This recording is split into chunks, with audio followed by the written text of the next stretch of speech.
Bienvenidos a La órbita de Workosfera, un programa de conversaciones casuales que suceden con la gente que ronda alrededor de la órbita de Workosfera Coworking.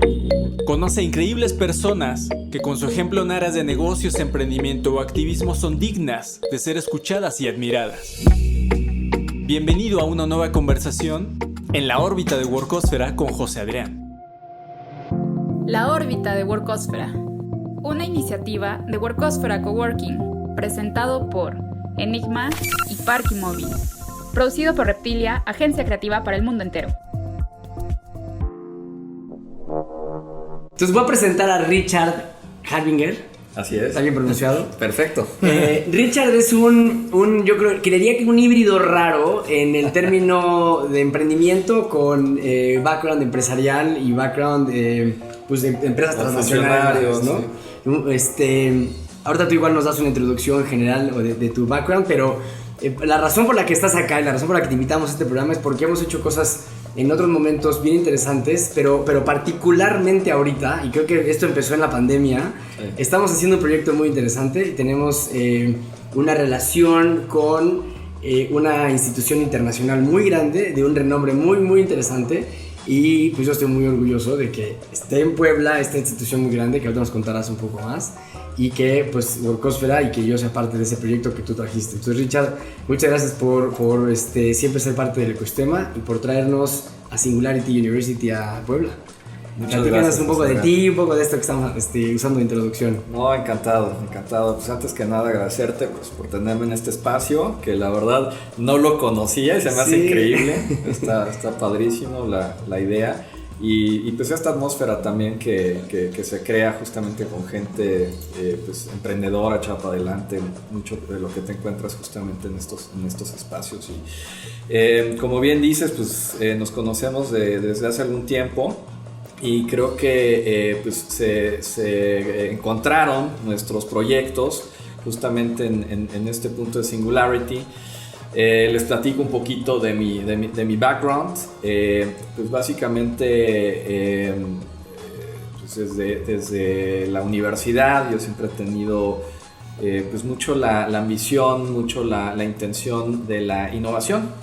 O sea, siempre me llamó la atención cómo se podían crear productos, ideas, proyectos nuevos y realmente desde esa época yo estudié en Alemania. Siempre tenía la intención de adentrarme más en ese ambiente. Regreso a México a una empresa de investigación de mercados que me dejó ver la parte más racional numérica del tema de la innovación, pero que es necesaria. O sea, muchas veces le queremos dar la vuelta nada más por la creatividad y lo sexy de la innovación, pero realmente cuando puedes innovar es porque entiendes un contexto, y un contexto lo entiendes mejor cuando hay números, ¿no? Obviamente la intuición es un factor sumamente importante, pero cuando tú puedes delimitar, puedes mapear un contexto, entonces vas a poder entender cómo puedes producir algo valioso, algo nuevo, algo que traiga justamente valor a ese contexto. Entonces, en esa época estuve en una empresa de investigación de mercados y que me permitió conocer mucho de los mercados de consumo en México.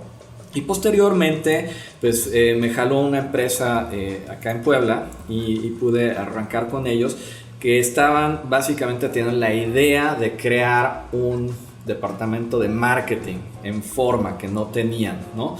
Entonces fue también una aventura en esa época, ¿no? Deja todo atrás, aviéntate a una empresa familiar, ¿no? Que ya tenía una presencia fuerte, pero más no muy estructurada en la parte de marketing, en un producto que es netamente de consumo, ¿no? Pañales desechables, sí. ¿No?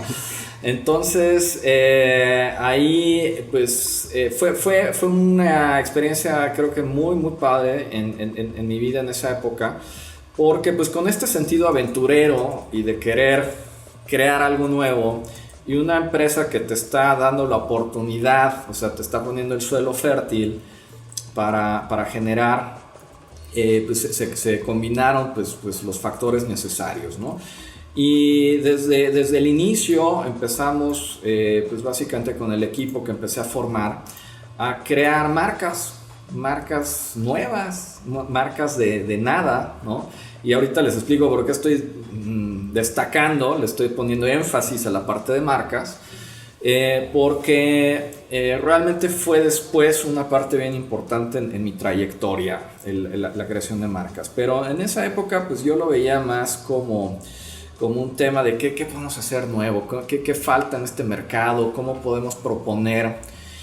Y les decía yo, desde origen se crearon algunos conceptos interesantes. Lo más interesante es cuando de la noche a la mañana, de veras, literal, te estoy diciendo una marca que está vendiendo, no sé, 3, 4 millones de piezas mensuales, propones un concepto, sin cambiar el producto, un concepto que le haga clic a la gente y te vas a 27, 30 millones de piezas 3 meses después. Entonces ahí es donde empecé a ver, aquí hay algo, ¿no? Aquí es una chispa y hay que entenderlo, porque si lo quiero volver a reproducir, lo tengo que entender. Claro. Entonces, con el tiempo, empecé pues, a tratar de crear una metodología en ese sentido. Y el siguiente proyecto que se me ocurrió en esa época nació también otra vez de entender el contexto que estamos viviendo. Y si tú hablas con cualquiera que está fuera del mercado de pañales desechables, alguien que tal vez no tenga hijos o que nunca ha usado el producto, tal vez de las primeras cosas que se le ocurre es, oye, ¿y no es una categoría que contamina mucho? Y cuando estás adentro, pues es de las cosas que menos piensas, ¿no? Así, pues, no, las máquinas y producir y llevarlo al mercado y todo, ni se te ocurre. Y yo en esa época empecé a ver algunas conversaciones, no en México, pero en Estados Unidos, que pues te estoy hablando de los principios de los 2000, ¿no? Hace muchísimo ya, hace 20 años. Horror, ya ni me preguntes.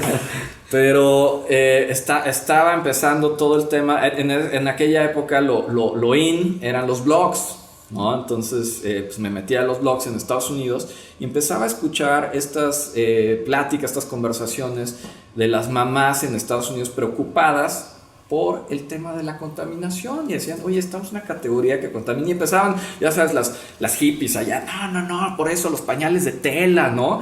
Y se metían las otras, no, pero es que los pañales de tela, y empiezan a meterse los fabricantes a esas conversaciones, estoy hablando de las compañías grandes que producen allá, a meterse en la conversación y empezando a argumentar cosas de que no, espérate, los pañales desechables no contaminan o contaminan en un contexto tan pequeño que realmente no es ni de preocuparse. Y es más, les vamos a hacer un comparativo. Si tú comparas un pañal de tela y un pañal desechable, el uso de recursos, de agua, de detergentes, pues es lo mismo. Entonces no se preocupen, déjense de preocupar, sigan consumiendo. Yo dije, ¿qué? Perverso, ¿no? Sí, o sea, yo siendo parte de la industria dije, qué fácil. O sea, en vez de ponerte a hacer algo para mejorar, lo primero que se te ocurre es desviarle la atención al otro de su preocupación y pues manipulándolo, ¿no? Y esto no está bien. A ver, ¿por qué no como fabricantes podemos hacer algo que genuinamente esté haciendo algo para reducir pues, los agentes contaminantes y pues, ayudarle algo al planeta?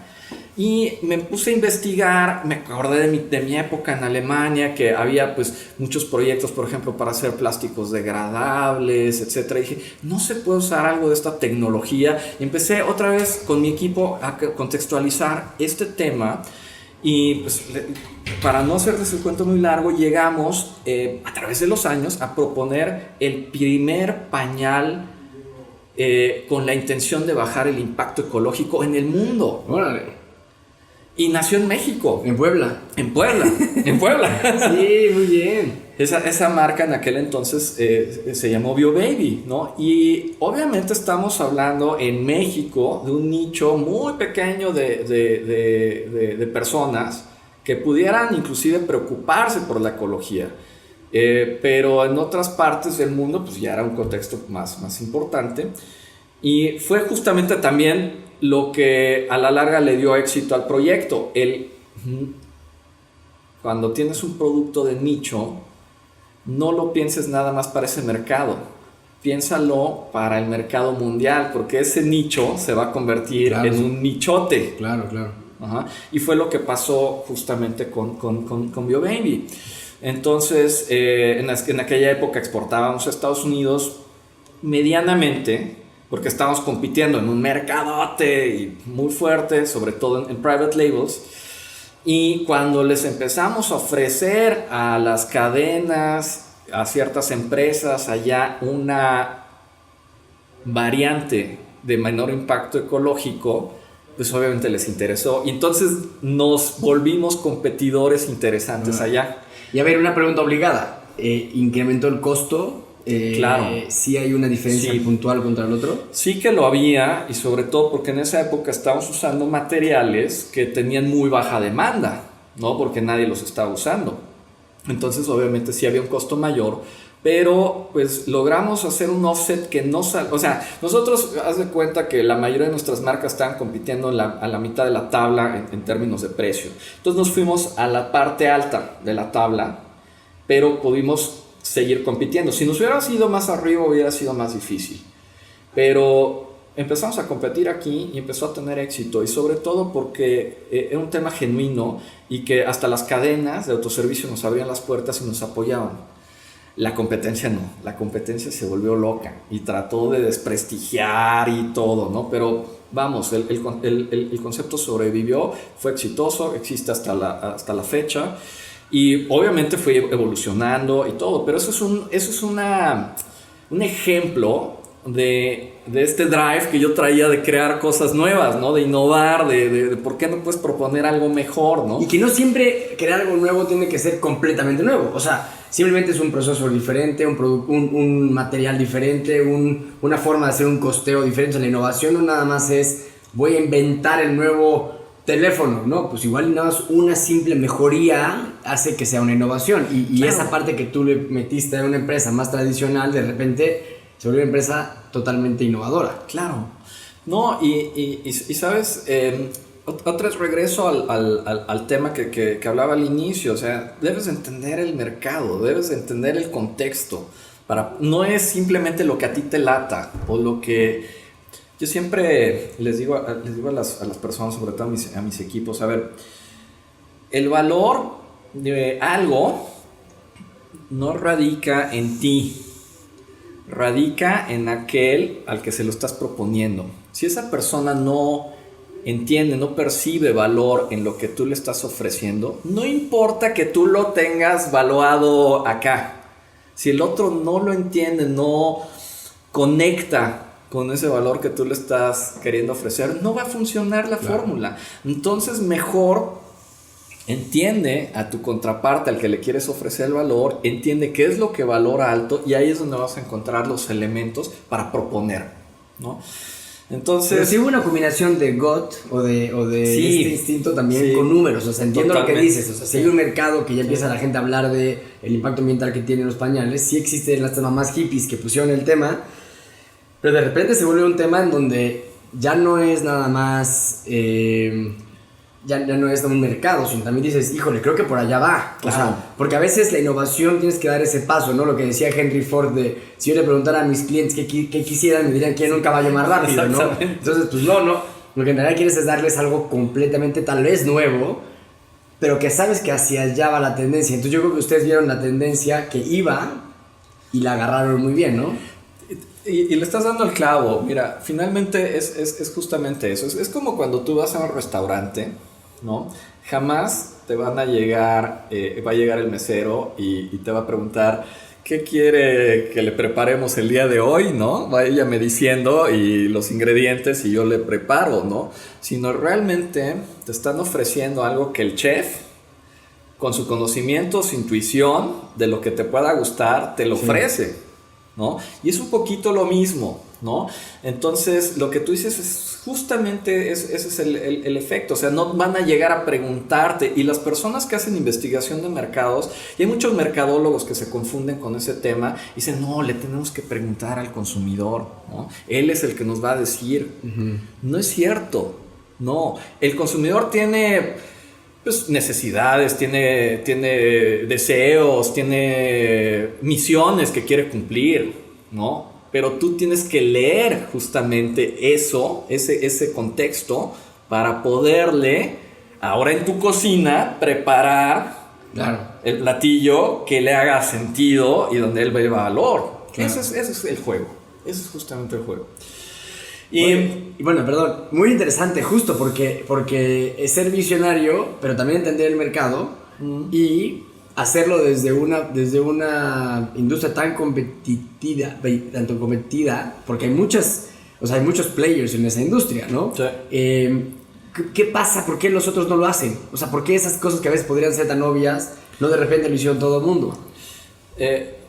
Mira, yo creo que es un poquito como en todo, o sea, lo que tal vez le parece obvio a unos, no les parece obvio a otros, y es un tema complejo. Tiene que ver con muchas cosas. La innovación es romper esquemas, es desatarte de lo que funcionaba. Ajá. Es estar dispuesto a cambiar, es tener una propensión continua a avanzar, es muchas veces ser hasta cierto grado necio, ¿no? Perseguir tus instintos, pero también al mismo tiempo es abrir los oídos, la escucha, y son muchos elementos que te llevan a proponer, pero también, y esto es lo más importante, tienes que estar dispuesto a equivocarte. Tienes que estar totalmente ok con ese concepto, ¿no? Y de caerte y volverte a levantar y volverlo a intentar. No todos estamos hechos de esa manera, ¿no? Sí, y hay algunos que en alguno de estos elementos pues les cuesta trabajo. Algunos dicen no, o sea, había muchos miembros en mi equipo y a ver, ¿por qué quieres cambiar esto si nos está funcionando, si estamos siendo rentables, nos está yendo bien? Y yo decía sí, ahorita, pero tira la piedra 5 o 10 años más y no va a estar bien. Entonces, si ahorita no empezamos a pensar hacia adelante, pues no nos va a ir bien. Entonces, ¿qué tienes que estar dispuesto a abandonar el barco que te está llevando bien y que te está dando la vida y lo que estás necesitando, ¿no?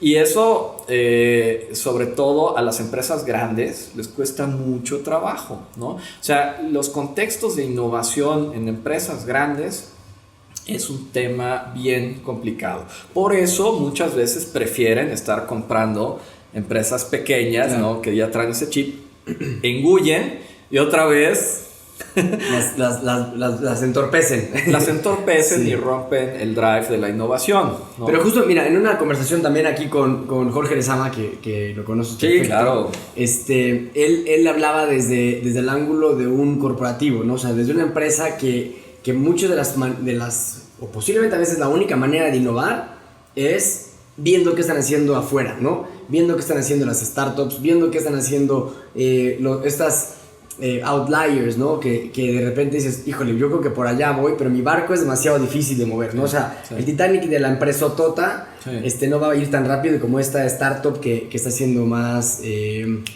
ágil, ¿no? Y cómo logras, ahorita por ejemplo, creo que esto lo puede servir un poco como segue, ¿no? O sea, para la siguiente etapa de tu vida, hoy eres un consultor para empresas, sí, para propiciar innovación dentro de sus barcos, ¿no? Depende del tamaño del barco, sí, pero buscas eso, ¿no? Sí.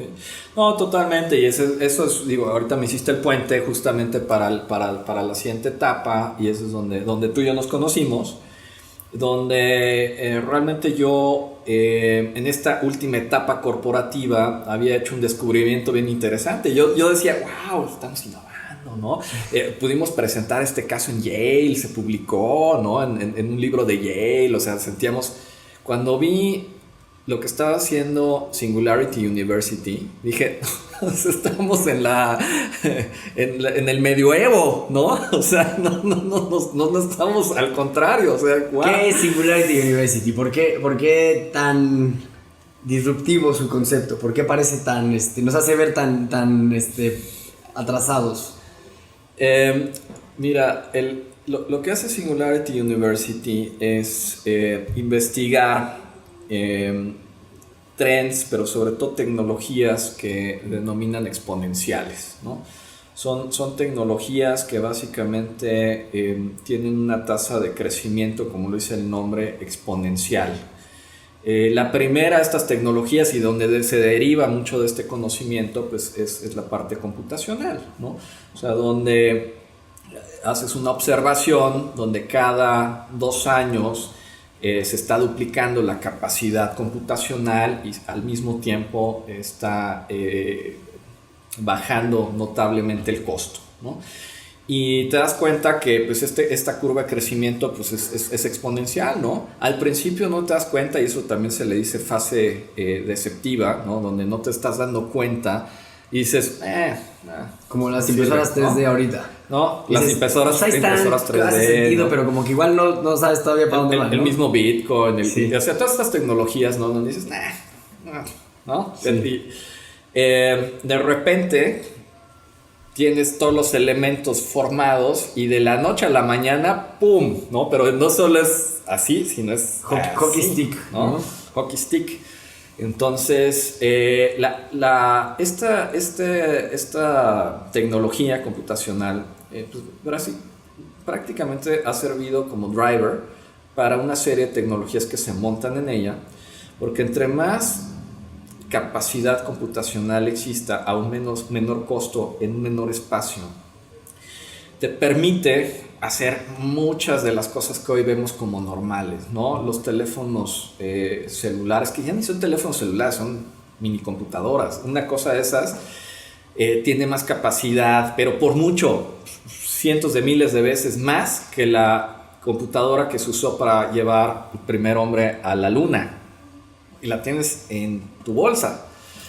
Y es más, cada año sale la siguiente versión, que es lo doble de más rápida y puede ser el doble de más cosas y no nos damos cuenta. Pero este poder computacional te permite hacer miles de cosas, ¿no? Networks, blockchain, impresión 3D, o sea, realidad aumentada. Realidad aumentada, todo lo que está sucediendo, biotecnología, o sea, ahorita como humanidad nos desesperamos, oye, que la vacuna se está tardando mucho, o sea, imagínate que nos hubiera pasado esto hace 10 años o 15 años, estaríamos pelas como humanidad, ¿no? Para empezar no tendríamos Netflix en nuestra casa, ¿no? ¿Qué estaríamos haciendo hace 10 años? Imagínate, ¿no? Imagínate, entonces, que de un año al otro, gracias a esta convergencia de tecnologías, tengas la capacidad para estudiar un virus y encontrar la manera de cómo contrarrestarlo vía vacunas, pues es fenomenal. Y una vacuna normalmente tardaban 10 años. 10 años en tenerla lista y ya se erradica esa enfermedad, pero en realidad ahorita estamos en tiempo récord, ¿no? Exactamente. Entonces, eso es lo que estudia Singularity. O sea, es una universidad, ¿no? Que no tiene el propósito de una universidad tradicional donde vas a estudiar y consigues un degree, etcétera, sino realmente está totalmente enfocada a la investigación de estas tecnologías, entender cómo están surgiendo, cuál es el futuro que se propicia alrededor de estas tecnologías, cómo convergen y a qué están dando pie, ¿no? Y ese conocimiento, conectarlo a aquellos agentes que pueden hacer el cambio con la intención de que superemos los grandes retos que tenemos como humanidad, ¿no? Entonces, ¿cómo lo hace Singularity?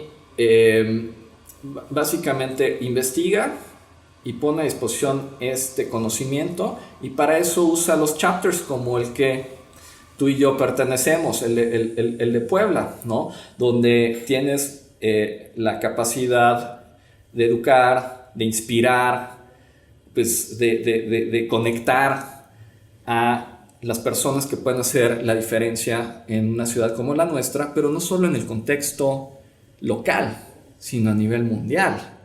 Porque aquí tenemos la capacidad de influir de manera importante en el acontecer mundial, y así como lo pueden tener cualquier ciudad o cualquier comunidad. No, hoy nos damos cuenta que estás en Zoom y puedes estar en Zoom con tu vecino, puedes estar en Zoom con alguien que está en el cuarto de junto en tu casa, sí, y es exactamente la misma experiencia que alguien que está en otro lado del mundo. O sea, ya las barreras y las fronteras se han totalmente desmenuzado. Lo único que tenemos es la diferencia de idioma y de horario. Sí. Y yo lo que he visto con Singularity es que tienes este conocimiento mundial que posiblemente solamente podías ir a Estados Unidos, o podías ir al salón de clases y tener ese conocimiento. Hoy está a disposición de cualquiera, ¿no? Y justamente lo que Singularity está haciendo es pues que no se quede en este lugar geográfico donde ellos están, sino que se le lleve a otras partes del mundo, porque, a ver, por lo que hemos platicado, buscan que si usamos los negocios como un medio, logramos el fin, que es ser una mejor humanidad, ¿no? Así es. Y esa exponencialidad es la que nos va a llevar a resolver problemas que nos urge resolver, ¿no? Y sabes que estás también poniendo el dedo en la llaga de un tema que es bien importante. Muchas veces como humanidad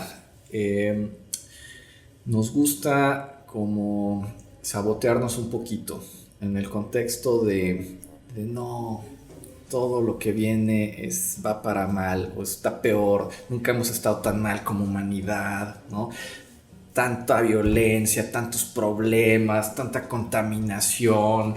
O sea, ese es el saboteo que normalmente nos gusta hacernos como humanidad, pero también hay mucho influido por los medios, por muchas cosas. Y Singularity toma un ángulo totalmente distinto a las cosas y te dice, a ver, espérate, nunca en la historia de la humanidad hemos estado tan bien.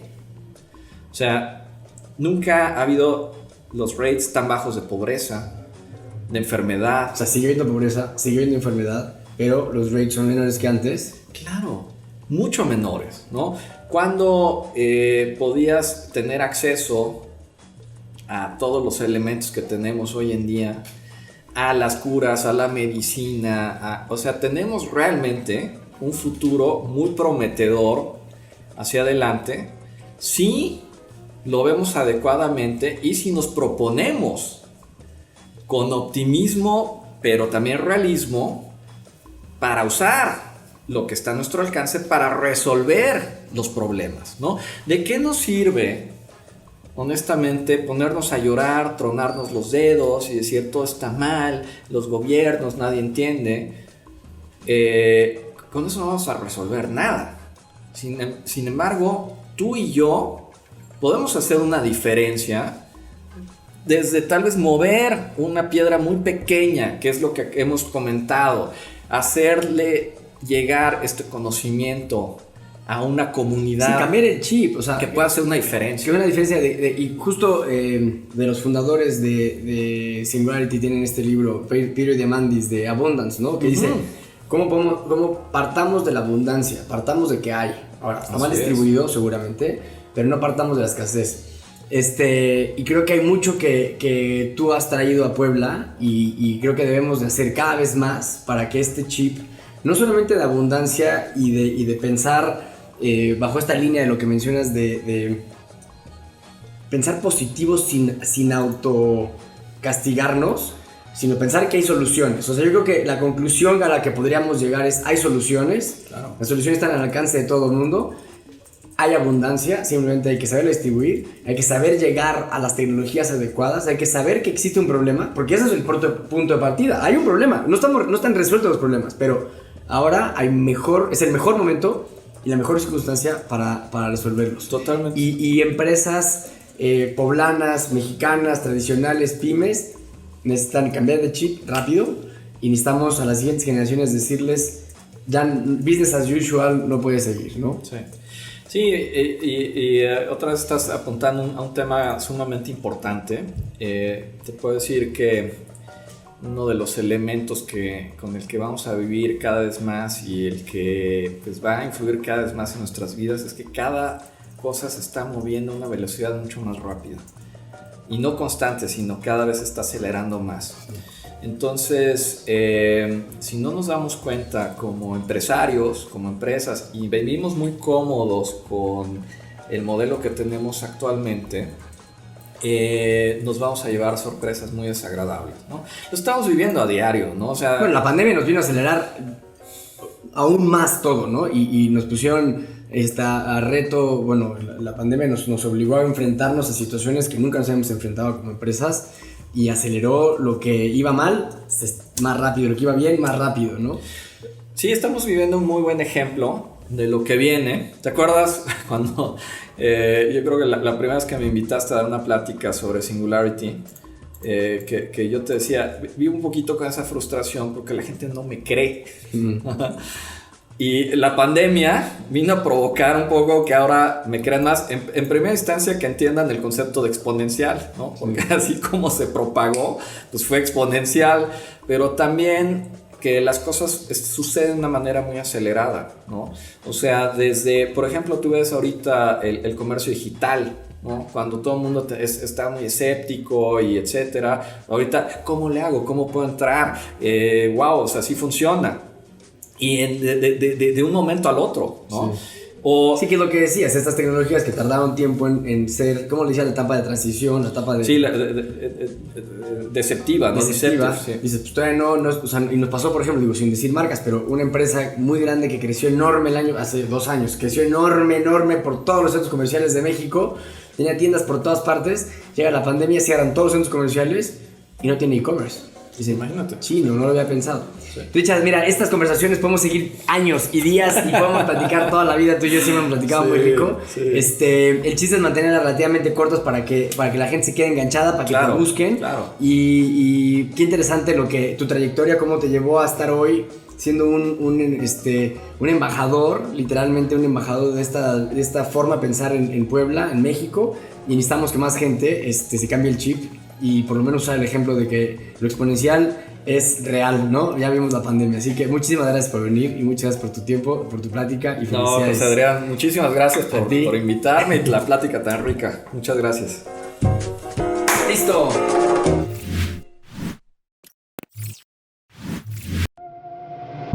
La órbita de Workosfera, una iniciativa de Workosfera Coworking, presentado por Enigma y Parky Móvil. Producido por Reptilia, agencia creativa para el mundo entero.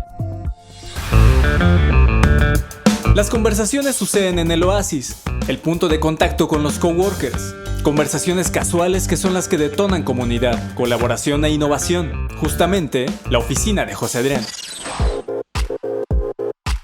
En la órbita de Workosfera con José Adrián. Nos vemos. Hasta la próxima conversación.